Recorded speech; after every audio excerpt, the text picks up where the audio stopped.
اور حضور نے جنت میں داخل ہونے کی جو ضمانتیں دیں اور طریقے بتلائے، ان میں سے ایک طریقہ یہ ہے کہ اگر تم یہ چیز لے کر رب کی بارگاہ میں ایمان کے ساتھ آؤ گے تمہیں جنت میں داخلہ مل جائے گا۔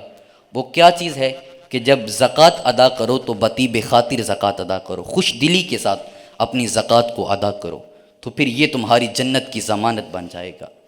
اب یہ تو وہ لوگ ہیں جو زکوٰۃ دیتے ہیں، ان کو مزید سمجھایا جا رہا ہے اور قیودات لگا کر ان کے نفس کی بھی اصلاح کی جا رہی ہے کہ جب تم زکوٰۃ دو تمہارے دل کے اندر شقاوت نہیں آنی چاہیے، دل کے اندر بخل نہیں آنا چاہیے، دل کے اندر سختی اور مال کی محبت نہیں آنی چاہیے۔ اب یہ تو وہ ہیں جو زکوٰۃ دیتے ہیں، اور وہ لوگ جو زکوٰۃ دیتے ہی نہیں ہیں تو ان کی کیا سزا ہے اور ان کے لیے کیا وعیدیں ہیں؟ تو قرآن مجید نے اس کے بارے میں واضح کہا کہ وہ سونا چاندی جسے وہ سنبھال کے رکھتے ہیں، قیامت کے دن آگ کے اندر ان کو تپایا جائے گا، اور وہی سونا چاندی پگھلا کر انسان کی پشت پر، اس کے پہلوؤں پر اور اس کی پیشانی پر لگایا جائے گا۔ اور یہ سب جہنم کے اندر جا کر نہیں ہوگا، یہ سب اس وقت ہوگا کہ جب لوگ میدان حشر کے اندر اپنے اعمال کا حساب دے رہے ہوں گے اور یہ ایک کونے کے اندر زکوٰۃ نہ دینے کی سزا کھا رہا ہوگا۔ وہاں اب جو لوگ اپنے گائے، بھینس، بکری، اونٹ ان کی زکوٰۃ نہیں دیتے، یہ تو جو زکوٰۃ نہیں دیتا سونا چاندی کی، مال کی، اس کی یہ سزا ہے کہ 50,000 سال کے برابر دن ہوگا میدان محشر کے اندر۔ اس میدان محشر میں 50,000 سال کے برابر دن کے اندر لوگ اپنے اعمال کا حساب دے رہے ہوں گے اور یہ یہاں زکوٰۃ نہ دینے کی سزا بھگت رہا ہوگا۔ اور جو لوگ جانوروں میں زکوٰۃ نہیں دیتے تو قیامت والے دن ان کے جانور دیو ہیکل وجود رکھنے والے ہوں گے، وہ اپنے پاؤں کے ساتھ اس شخص کو کچلیں گے۔ یہاں لوگ اپنے اعمال کا حساب دے رہے ہوں گے، یہاں یہ جانوروں کے پاؤں کے نیچے کچلا جاتا ہوگا، یہ ایک میدان کے اندر الٹا لٹایا گیا ہوگا، اور 50,000 سال کے برابر دن ہے جانور اس کو کچل رہے ہوں گے۔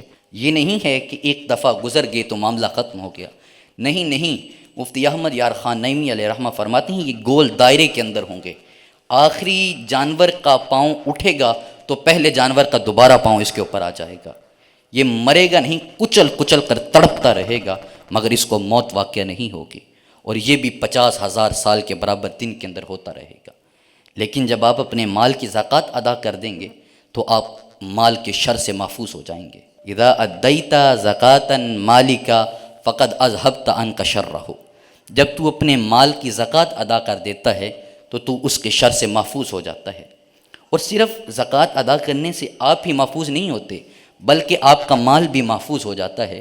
حضور علیہ الصلاۃ والسلام ارشاد فرماتے ہیں حسنوا اموالکم بالزکوٰۃ، کہ اپنے اموال کو زکوٰۃ ادا کرنے سے حفاظتوں کا حصار عطا کرو۔ جب انسان اپنے مال کی زکوٰۃ دے دیتا ہے اس کا مال محفوظ ہو جاتا ہے، جب زکوٰۃ نہیں دیتا اور اس کا مال اور زکوٰۃ کا مال مل جاتا ہے تو اس کی جمع پونجی بھی ساری تباہ و برباد ہو جاتی ہے۔ اور یاد رکھیے گا جو لوگ روگردانی کرتے ہیں پھر فرمان مصطفیٰ سے، حکم خداوندی سے، جو مال کو بچاتے ہیں زکوٰۃ نہیں دیتے، پھر ان کا حشر یہ ہوگا کہ ان کے اوپر گنجا سانپ مسلط کر دیا جائے گا۔ گنجا سانپ کیا ہوتا ہے؟ جو زہریلا سانپ ہوتا ہے اس کی عمر بہت لمبی ہوتی ہے، جب زہر بڑھتا ہے اس کے اپنے بال اس کے سر کے ساتھ چمٹ جاتے ہیں، جب اس کا زہر اپنی انتہا کو پہنچتا ہے تو اس کے اپنے زہر کے اثر کی وجہ سے اس کے سر سے بال جھڑ جاتے ہیں، اس قدر زہریلا ہو جاتا ہے کہ جب سانس لیتا ہے تو سامنے پڑی گھاس چل جاتی ہے۔ وہ سانپ، گنجا سانپ، وہ انسان کو باچھیوں سے پکڑ لے گا اور انسان کی باچھیوں سے اس کے جبڑے کو پکڑ کر کہے گا انا مالک و انا کنزک، اس کے جبڑے کو انسان کے پکڑ کر کہے گا کہ میں تیرا مال ہوں جسے تو سنبھال کے رکھتا تھا، میں تیرا خزینہ ہوں، میں تیرا دفینہ ہوں جسے تو سنبھال کر رکھتا تھا۔ اب وہ مرے گا نہیں بلکہ سانپ کا زہر جو گھاس کو بھی جلا دے خون کے ساتھ بہنا شروع ہو جائے گا اور انسان تڑپتا رہے گا، موت چاہے گا مگر اس کو موت بھی واقعہ نہیں ہوگی۔ حضور علیہ الصلاۃ والسلام نے بیان فرمایا کہ سب سے پہلے نار جہنم کا جو ذائقہ چکھیں گے وہ 3 لوگ ہوں گے۔ سب سے پہلا ظالم حکمران ہوگا، دوسرا جو اپنے مالوں کی زکوٰۃ ادا نہیں کرتا، اور تیسرا غریب شخص وہ ایسا غریب ہے جو غریب بھی ہے، فقیر بھی ہے، پھر بھی تکبر کرتا ہے۔ یہ تین لوگ سب سے پہلے نار جہنم کا سواد چکھیں گے، اس کا مزہ چکھیں گے۔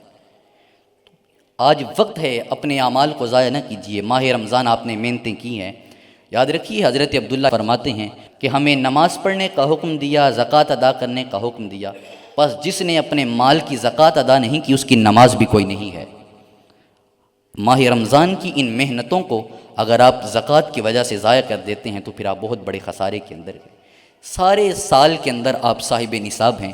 ان تمام بشارتیں اور ان تمام وعیدوں کو ایک طرف رکھ دیا جائے، ایک سلیم الفطرت انسان اگر زکوٰۃ کی حقیقت کو پہچان لے تو وہ زکوٰۃ سے زیادہ مال رب کی راہ کے اندر خرچ کرے گا۔